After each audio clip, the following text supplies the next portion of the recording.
A primavera está a chegar e com ela novos ritmos de leitura.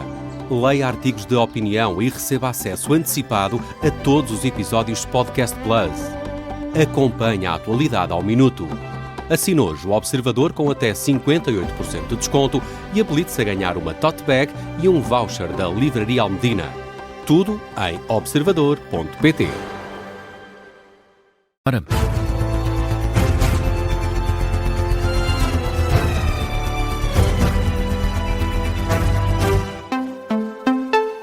Está a começar o Jornal da UMA com a edição do Miguel Videira. Miguel, subiu para 4 o número de militares dos Estados Unidos mortos desde o início da intervenção militar no Irão.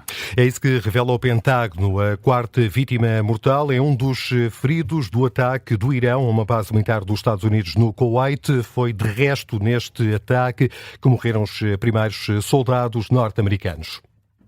Também há pouco ficou a saber-se o que esteve na origem da queda de 3 F-15 dos Estados Unidos, precisamente no Kuwait. Aqui connosco em estúdio já está o João Gama, que ao longo das próximas horas e de hora a hora nos vai dando conta de alguns dos factos mais relevantes relacionados com esta guerra no Médio Oriente. E começamos por aí, João. Já sabemos a razão para a queda desses 3 F-15 norte-americanos.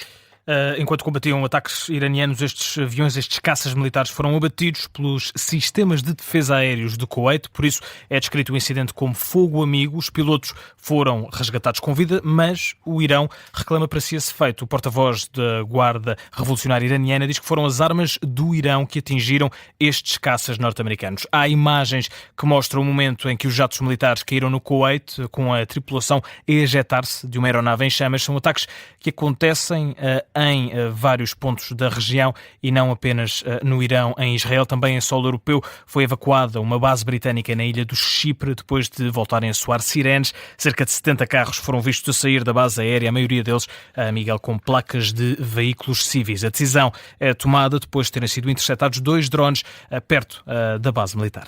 Israel voltou, entretanto, a responder aos ataques iranianos e fez saber que, durante a noite, João matou mais um comandante dos serviços de informação do Hezbollah. Hussein Makled, que atuava como o novo chefe do quartel-general. Os militares das Forças de Defesa de Israel dizem que foi morto num ataque preciso na capital do Líbano, em Beirute. O Líbano que proibiu esta manhã de forma imediata todas as atividades militares do grupo Hezbollah, exigindo ao grupo xiita que entregue as armas ao Estado libanês. Israel mandou a retirar de casa pessoas em 18 aldeias libanesas. Esta é uma troca de ataques que continua principalmente entre Israel e o Irão. Do lado israelita, um ataque à zona residencial de Beersheba, no sul de Israel, fez 19 feridos. Uma das vítimas, um homem de 35 anos, teve ferimentos mais graves. Os restantes, a Miguel, apresentam ferimentos leves.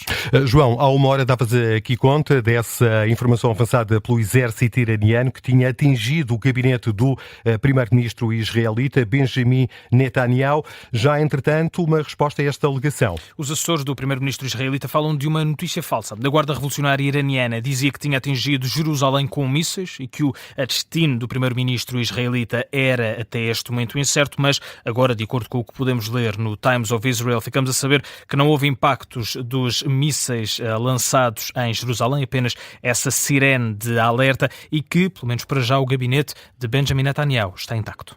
Algumas das últimas informações mais relevantes deste conflito no Médio Oriente, aqui trazidos estes desenvolvimentos pelo jornalista João Gama. E os portugueses retidos num navio cruzeiro no Dubai estão tranquilos, aguardam indicação para agendarem o voo de regresso a Portugal. É esse o relato feito por um dos passageiros há instantes, à jornalista Nadine Soares. São 30 os passageiros portugueses retidos na embarcação. É esse o número avançado pelo secretário de Estado das Comunidades. Ora, este passageiro, Fernando Abrantes, explica que há um ambiente de aparente tranquilidade. Não ouvimos explosões, víamos ao longe o fumo, creio que foi do hotel que foi atingido.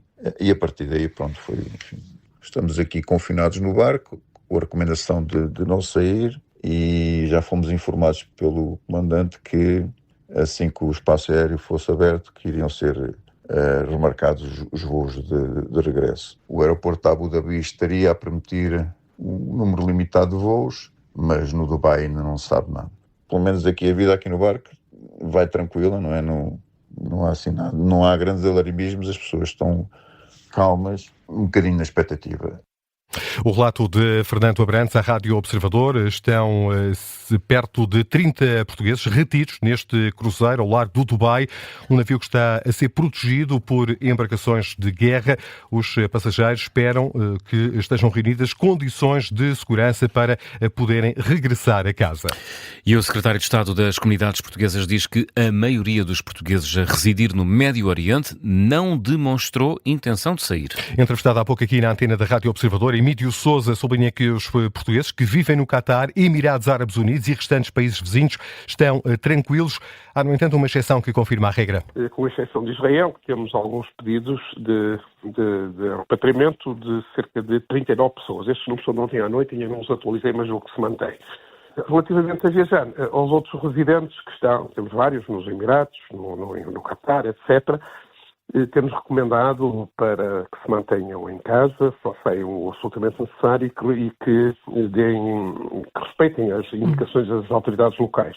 É o que diz Emílio Sousa, relato feito esta manhã aqui na antena do Observador pelo secretário de Estado das Comunidades. E a eurodeputada Marta Temido considera que o governo português deve explicações sobre a utilização da base das lajes por parte dos Estados Unidos. Falta informação sobre o que está a acontecer na base açoriana. É isso que defende a eurodeputada socialista, ouvida no explicador da Rádio Observador. Marta Temido defende que o executivo liderado por Luís Montenegro tem explicações a dar. Há duas formas de utilização da base das lajes.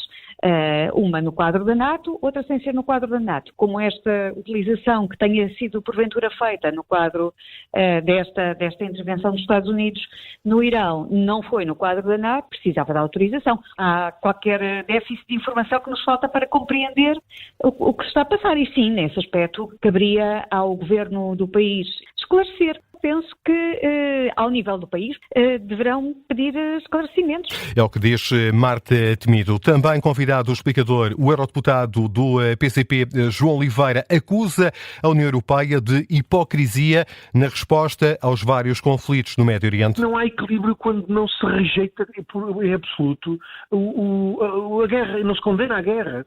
A responsável pelas relações externas, pela política externa da União Europeia, Kaja Kallas, dá-se ao desplante de condenar a resposta de quem é agredido. Não condena a agressão dos Estados Unidos e de Israel ao Irão por este tipo de duplos critérios, que a União Europeia não tem respeito à escala internacional, quer dizer, fecha os olhos ao genocídio na Palestina, mas acha que as bases militares norte-americanas já merecem uma condenação. É uma duplicidade de critérios, uma hipocrisia que é verdadeiramente insustentável. O eurodeputado defende ainda que o governo não deve envolver o país num contexto de agressão ao deixar os Estados Unidos utilizarem a base das lajes. Já o eurodeputado Chega, Tiago Moreira de Sá, entende que o Executivo deve garantir a segurança do país e alerta para os perigos do programa nuclear iraniano. O que aqui é a grande questão, se os interesses e a segurança da Europa e de Portugal são também aqui em jogo ou não. A possibilidade do Irão, com o seu histórico e com o tipo de regime que é, ter armas nucleares e a possibilidade de qualquer Estado mais ter armas nucleares, a não proliferação nuclear deve ser a nossa primeira prioridade em termos de segurança internacional. O que me parece claro é que Portugal deve estar. E parece-me que nós temos que parar o jogo dos nossos inimigos, o jogo daqueles que põem em causa a nossa segurança. É o que sentencia Tiago Moreira de Sá, eurodeputado eleito pelo Chega.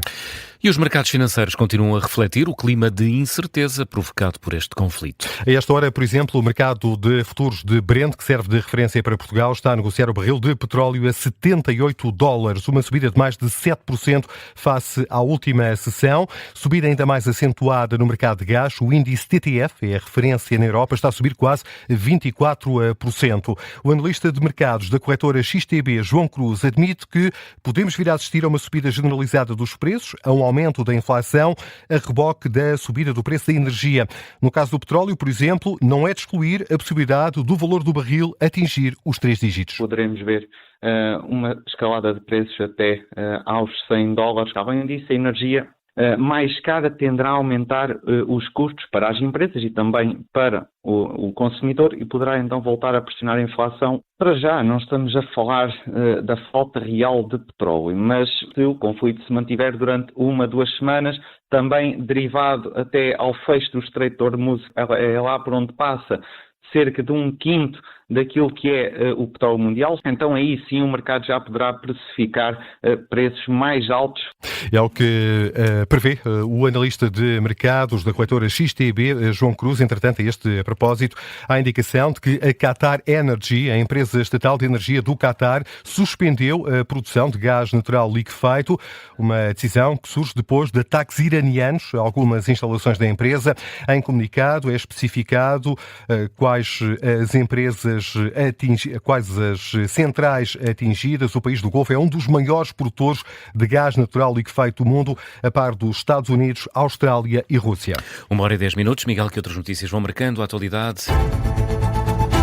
Ainda sobre este conflito, o secretário de Defesa norte-americano, Pete Hegseth, dá nesta altura uma conferência de imprensa para fazer um ponto de situação sobre a intervenção militar dos Estados Unidos no Médio Oriente e diz que o Irão como que apontou, num sentido figurado, uma arma à cabeça dos Estados Unidos em jeito de justificação para esta intervenção militar na madrugada de sábado. Vão ser outra vez adiadas as eleições para os órgãos externos eleitos pela Assembleia da República. Desta vez foi o Chega a pedir o adiamento da data da eleição para o Tribunal Constitucional, Conselho de Estado e a Provedoria de Justiça. A dívida pública aumentou mais de 6 mil milhões de euros em janeiro, dados do Banco de Portugal. A dívida situa-se nesta altura nos 280 mil milhões de euros.